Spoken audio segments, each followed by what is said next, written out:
Alors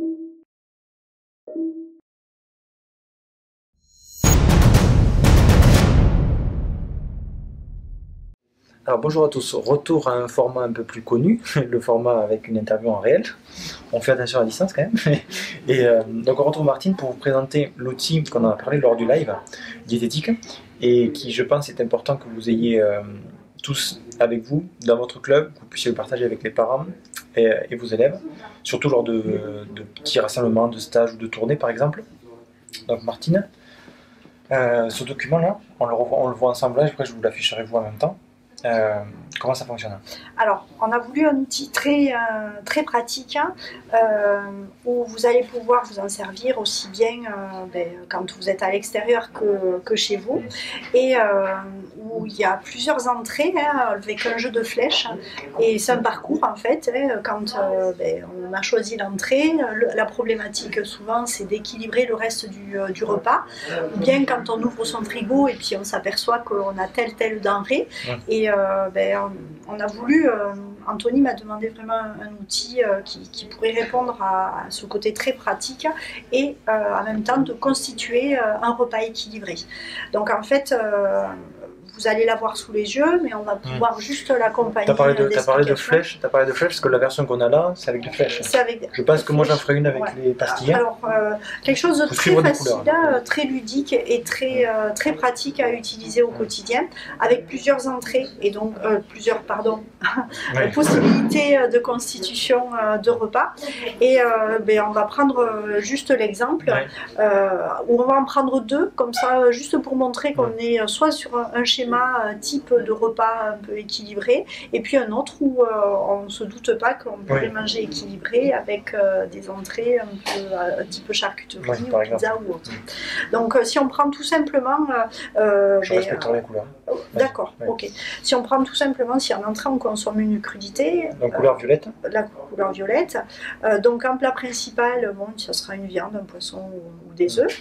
Et puis automatiquement un féculent pour vraiment compléter le repas et avoir cette notion de repas équilibré où systématiquement apparaît un féculent et un légume. Et ensuite, eh bien, soit il y a un laitage, soit fromage, donc ça c'est au choix. Et toujours pareil, alors comme on a eu un accompagnement à base de féculents, on ne va pas trop consommer de gâteaux ou de desserts riches en féculents, mais par contre, on va très bien se basculer vers un fruit cru ou fruit cuit. Voilà. Donc l'outil, en fait, vous permet très rapidement, sans parler de menu nécessairement, d'avoir une base de repas équilibrés. Et ce squelette-là que l'on voit sur cet outil, c'est le même squelette que l'on aura sur les plans alimentaires. Et plat alimentaire qui veut dire qu'après, on va décliner en menu. Donc ça sera un autre contenu qu'on va visualiser. Et donc du coup, si on prend l'exemple de la version, on va dire un petit peu... qu'on n'aurait pas pensé équilibré. Ouais. Auquel à chaque fois quand on dit bon j'ai mangé une pizza, une pizza en entrée, je vais pas pouvoir, automatiquement je mange pas équilibré. Et bien si je mange pizza en entrée, il y aura une part de poisson, d'œuf de viande, et ensuite on va équilibrer le reste du repas, c'est féculent avec légumes, et puis on va pas rajouter du fromage puisque la pizza, sur la pizza il y a peut-être déjà du fromage.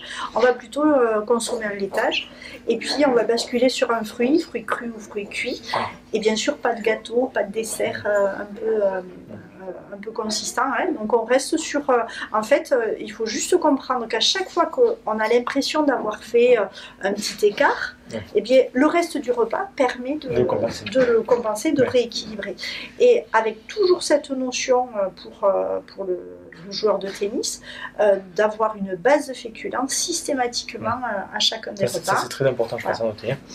Toujours une base de féculents dans le repas. Toujours, quel que soit le repas, il va y avoir une base de féculents. Donc féculents, pâtes, riz, semoule, légumes secs, pain, etc. Donc, mais toujours ce fil conducteur de féculents. Et le fil conducteur aussi des légumes, avec l'utilité dont on avait parlé par rapport à l'index glycémique, par rapport à la digestion, par rapport à la disponibilité de ces féculents plus ou moins à distance. Donc je vous invite, pour conclure, vous aurez cet outil en dessous de la vidéo. Et je vous invite à consulter toutes les vidéos qu'on a déjà fait l'an dernier, c'était du coup maintenant, avec Martine, sur toutes les questions et les besoins que peuvent avoir un joueur et un enseignant pour ses joueurs, par exemple.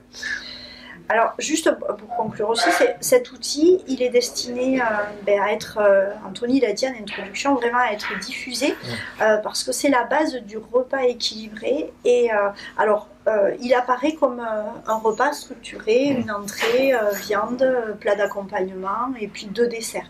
Mais on peut très bien se dire qu'on peut faire aussi un repas équilibré avec même qu'un seul plat. Où tout est à l'intérieur. On avait cité l'exemple, la possibilité d'avoir une grosse salade composée où il y ait à la fois les crudités, les viandes de poisson ou œufs, l'accompagnement, et puis après des dés de fromage, et puis même des pommes à l'extérieur. Donc vraiment, on a... Et ça, j'en ai mangé justement, c'est un bon exemple. J'en ai mangé ce week-end, on appelle ça les Pokéballs. Oui. Oui. Et en plus, je trouve que c'est top à faire même avec les enfants. Sur un stage, sur une tournée, créer sa propre Pokéball, chacun y met ce qu'il veut. Je trouve que c'est hyper intéressant. Et c'est le propre de... Alors après, si vous voulez d'autres outils, mais c'est le propre de cet outil où en fait vous restez, on vous guide, mais après chacun est libre de faire ce qu'il veut, de composer, et puis surtout suivant ce qu'il y a dans le frigo. Et de ne pas se dire que l'équilibre alimentaire, c'est pas du tout à la portée de tout le monde, si c'est largement à la portée. Et avec ce qu'on a habituellement dans le frigo. Voilà, et avec ce qu'on a habituellement dans le frigo, et puis toute notre culture, tout notre savoir-faire, et puis être aussi, et puis au niveau du budget aussi. Voilà. Okay. Bon, merci.